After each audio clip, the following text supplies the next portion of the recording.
Hi hello నమస్తే అండి, బాగున్నారా? నేను మీ నిరీక్షను. టుడే అయితే మైదుగురు వెళ్దాను ప్లానింగ్లో ఉన్నాను. ఈ లోపల స్వర్జన్ కాల్ చేసి, రే నువ్వు మైదుగురికి వచ్చేరా బాబు, నేను ఇక్కడ జీవి సదరం దగ్గర ఉన్నా అని చెప్పేశాడు. సరే బైక్ ఈరోజు చూద్దాం, ఏదో లిఫ్ట్ ఇస్తారా ఇలా తీసుకొని ఎక్కాను. మా ఊళ్ళోకి బయలుదేరా ఒక లిఫ్ట్ ఇచ్చాను బైపాస్ వరకు. అక్కడ నుంచి చిన్నగా వచ్చేసాను. ఇక్కడ నుంచి ఇంకో బైక్ వచ్చింది.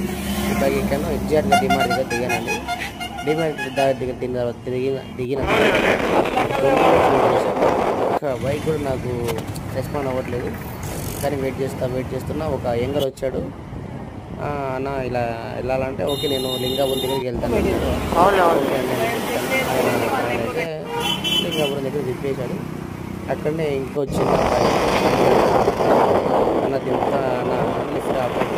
ఓకే తర్వాత ఆయన ఎగ్జాక్ట్గా ఎస్ఆర్టీ కాలేజ్ తింటాడు. నెక్స్ట్ బాయ్ అల్లాడుపల్లికి అక్కడ అల్లాడుపల్లి దేవాలయాల దగ్గర రైట్ తీసుకున్నాడు ఆయన.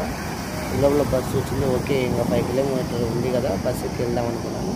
కానీ ఎలాగ ఇంత దూరం వచ్చాం కదా, వెయిట్ చేద్దాం కాసేపు అనే సిచ్యువేషన్ ఇంకా బస్సులో వెళ్ళిపోయింది. తర్వాత ఏంటంటే వెయిట్ చేసిన ఒక అన్న వచ్చాడు.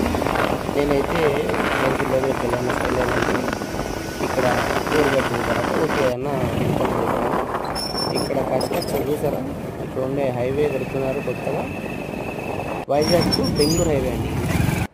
చూసారా స్టార్ట్ అయ్యి చాలా 2 ఇయర్స్ అయిందండి.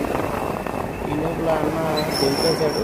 ఇక్కడ నుంచి వాక్ చేసుకుంటూ మైదుగురు ఎలాగోలా చేరేసాను.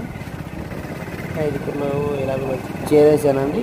ఓకే బాయ్, బాగున్నారు కదా అందరూ? ఓకే బాయ్ అండి.